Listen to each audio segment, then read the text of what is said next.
Hello everyone. सीएफईएफ को target करते हुए हम 10 क्वेश्चंस डेली लाते हैं। आज है 2 अप्रैल 2021 और बिना किसी देरी के शुरू करते हैं। Question number 1, throw how many degrees does the hour end hand in a clock move as the time changes from 3 hour and 12 minute to 6 hour. तो घंटे वाली सुई कितने डिग्री मूव करेगी 3:12 से जब 6 बज जाएंगे। मान सकते हैं हम कि 3:12 से 6 बजे का टाइम इतनी मूव कर रही है घंटे वाली सुई। तो इस क्वेश्चन को सॉल्व करने के लिए सॉल्व करने की ज़रूरत ही नहीं। ऑप्शन देखिए, घंटे वाली सुई 12 घंटे में 360 डिग्री घूम जाती है, ओके, और 6 घंटे में 180 डिग्री घूम जाएगी और 15 मिनट में 3 घंटे में 90 डिग्री कवर करती है। तो 3 घंटे में अगर 90 डिग्री कवर करती है और यहाँ पर कितना कवर कर रही है 3 आवर 12 मिनट से 6 आवर, मतलब 3 घंटे से कम चल रही है। 3 घंटे से कम चल रही है तो 90 डिग्री से कम एंगल कवर कर रही है। तो 90 डिग्री से कम एंगल यहाँ पर ऑप्शन में एक ही है, ठीक है, जो कि डी है। अगर ऑप्शन दूसरी तरह या और 90 से कम होते तो हम पूरा सॉल्व करते। Okay, answer D. Which of the following statement is correct? A, the concept of equality before law is of British origin, while the concept of equal protection of laws has been taken from American Constitution. ये ठीक है। B, according to Supreme Court, rule of law is not a basic feature of Constitution. नहीं, rule of law एक basic feature है Constitution का। C, participation of women in Panchayati Raj institution is recommended but not mandatory. ये गलत है क्योंकि women का participation mandatory है। 1/3 वुमेन की सीट्स रिजर्व होती हैं और ये मैंडेटरी प्रोविज़न है, ठीक है। तो इसका आंसर हो जाएगा ए।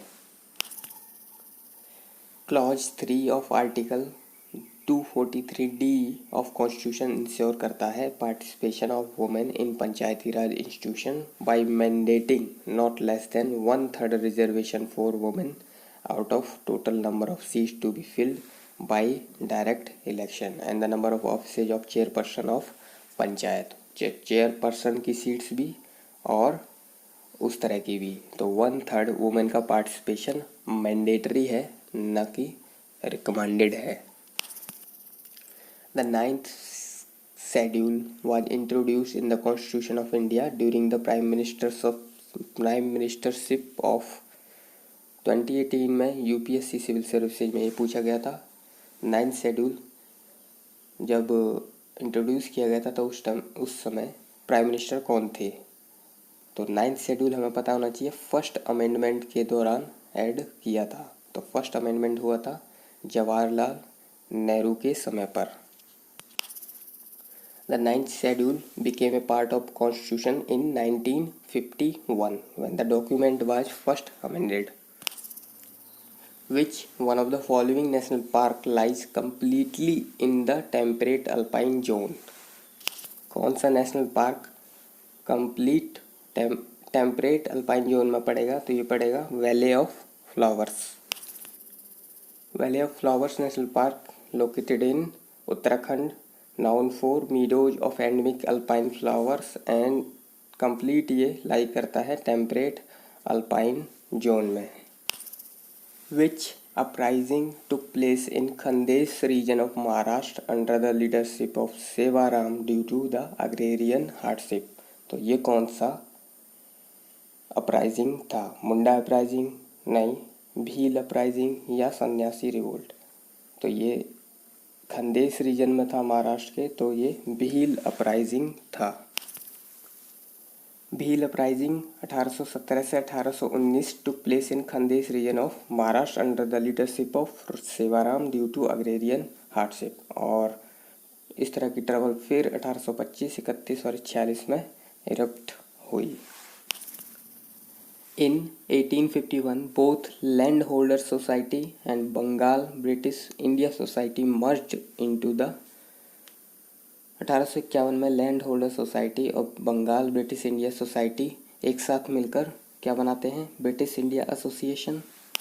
यस, ब्रिटिश इंडियन एसोसिएशन बनाते हैं। British Indian association was created after amalgamating the land holder society and British India society on 31 October 1851.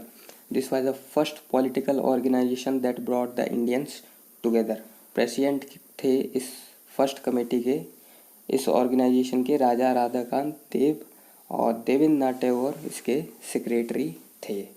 फिर से बोलता हूँ, प्रेसिडेंट थे राजा राधाकांत देव और देवेंद्रनाथ टैगोर सेक्रेटरी थे।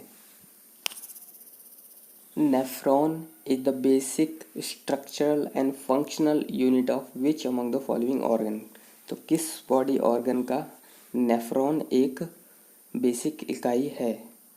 तो नेफ्रॉन है किडनी का बेसिक इकाई। The functional unit of kidney is nephron. Each kidney has around 1 million nephrons that work as tiny filtering units which remove the harmful substances from the blood. Which body has initiated anti-dumping probe against two products imported from China? किस body ने इस तरह की anti dumping probe लगाई है? ये किया है काम किसने? Directorate general of trade remedies. Directorate General of Trade Remedies, Government of India has initiated an anti-dumping probe against two products imported from China. The probe has been initiated against the import of hydrofluorocarbon blends जो कि use होते हैं refrigerator and air conditioner and decor paper. तो इस पे anti dumping probe लगाई है। ठीक है। Navreet which was released by Prime Minister is a certification course associated with which sector? तो इसका है कंस्ट्रक्शन टेक्नोलॉजी। तो नवरिता का फुल फॉर्म हो जाएगा new affordable validated research innovation technology for Indian housing. ठीक है, तो ये कंस्ट्रक्शन टेक्नोलॉजी से रिलेटेड है, इतना पता होना चाहिए। Last question, Hakim Ajmal Khan was an eminent physician in which field of medicine?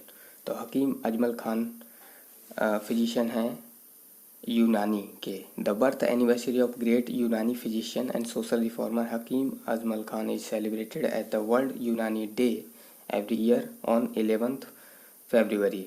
He was the founder of scientific research in Unani system of medicine and one of the founder of the Jamia Millia Islamia in New Delhi. तो हमें support करने के लिए आप subscribe कर सकते हैं। That is all for today.